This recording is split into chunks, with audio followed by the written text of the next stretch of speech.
अब हम national level की बात करते हैं, पार्लियामेंट की बात करते हैं। इंडिया की जो लॉ मेकिंग बॉडी है वो है parliament. Parliament makes laws for the whole country. Central level पर जो लॉज बनाती है वो है parliament.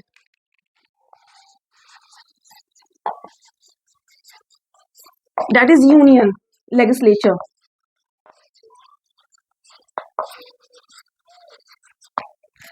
Parliament comprises of Lok Sabha and Rajya Sabha. अभी हम नेशनल लेवल की बात करते हैं, स्टेट की हम बाद में बात करेंगे। Lok Sabha and Rajya Sabha plus president भी होता है। प्रेसिडेंट हम नहीं पढ़ेंगे, लोकसभा राज्यसभा के बारे में पढ़ेंगे, तो इसलिए मैंने ये दो ही ऐड करे हैं। इसमें प्रेसिडेंट भी लॉ मेकिंग बॉडी में शामिल होता है, but just we have to read the Lok Sabha and Rajya Sabha, इसलिए मैं इन दोनों के बारे में ही डिस्कस करूंगी।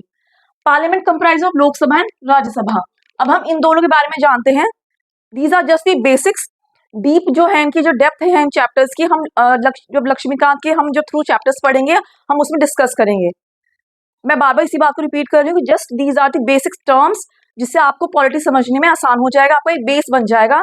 जब हम चैप्टर्स पढ़ेंगे, चैप्टर के थ्रू पढ़ेंगे, तो आप इजीली रिलेट कर पाएंगे कि इसमें क्या कहा गया था, वो आपको नया नहीं लगेगा टर्म्स। तो हम बात करते हैं लोकसभा एंड राज्यसभा के बारे में, पार्लियामेंट के बारे में।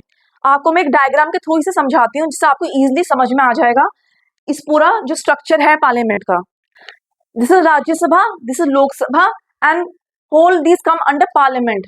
LS for Lok Sabha and RS for Rajya Sabha. मैंने शॉर्ट में ये लिख दिया है। तो Rajya Sabha it's known as the upper house, इसे हम अपर हाउस भी बोलते हैं, या फिर काउंसिल ऑफ स्टेट्स ही बोलते हैं।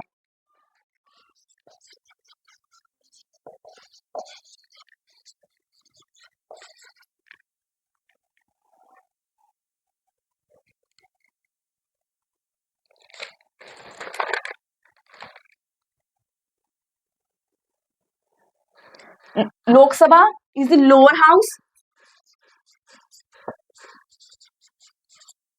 या फिर हम इसको पॉपुलर हाउस भी बोलते हैं।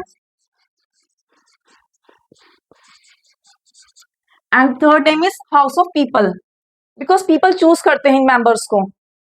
इलेक्शन के थ्रू हम अपनी मर्जी से जो मेंबर्स चूज करते हैं वो मेंबर्स लोकसभा में आते हैं। That is why it is known as house of people.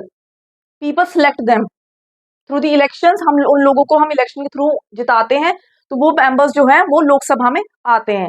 Now मेरे नेक्स्ट क्वेश्चन है कि how many MPs are there in Lok Sabha. उससे पहले MPs means member of parliament.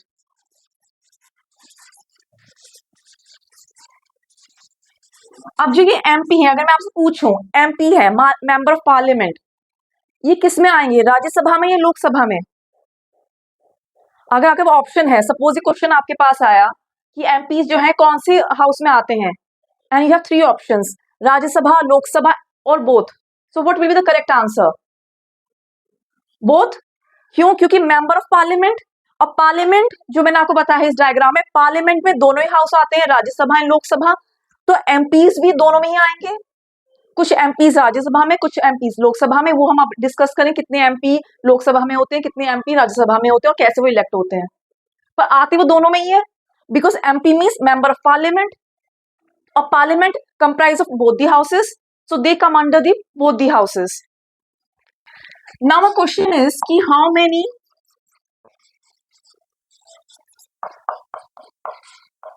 MPs are there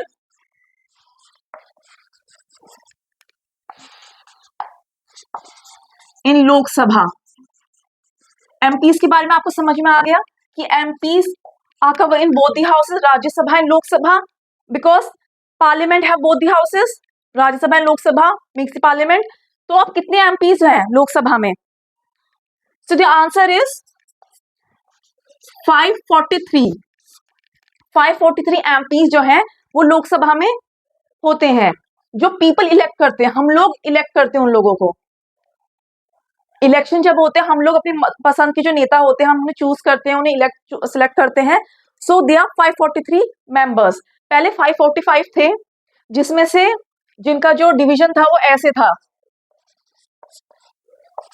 543 तो इलेक्शन के थ्रू आते थे, +2 एंग्लो जो इंडियन कम्युनिटी थी उनके लिए रिजर्व थी। पर अभी जो अमेंडमेंट हुआ है उसमें ये जो एंग्लो इंडियन की जो कम्युनिटी है उसको हटा दिया गया है। तो अब बचे 543, तो 543 जो मेंबर्स हैं, एमपीज हैं, वो लोकसभा में हैं। अब राज्यसभा में कितने हैं?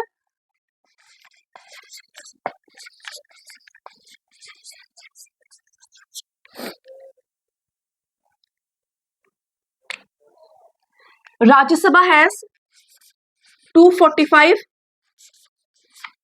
एमपीज, जिसमें से इनका डिवीजन जो है वो ऐसे है। 233 जो है वो एमपीज हैं। हमने लोकसभा की बात की, लोकसभा में 543 एमपीज हैं जो पीपल द्वारा जो इलेक्ट होते हैं, they are elected by the people Lok Sabha में। एंड राज्यसभा हैज 245 एमपीज, जिसमें से डिवीजन है 233 एमपीज जो इलेक्शन के थ्रू आते हैं, एमपीज थ्रू इलेक्शंस। एंड 12 जो एमपीज हैं वो प्रेसिडेंट चूज करते हैं। They are chosen by the president. How? If they are expert in their respective field like arts, literature और क्रिकेट और social work, social science. Like example है जैसे जावेद अख्तर, वो डायरेक्ट इलेक्ट हुए हैं, उनको इलेक्शन नहीं लड़ा है, but he is chosen by the president because he is expert in his field like literature. Sachin Tendulkar, he is directly appointed by the president as an MP, as a member of Rajya Sabha, because he is expert in his field cricket. So जो members अपने respective field में expert होते हैं वो direct president से elect chosen होते हैं। They are directly chosen and appointed as an MP in the Rajya Sabha. They are expert in the field like arts, literature और सोशल वर्क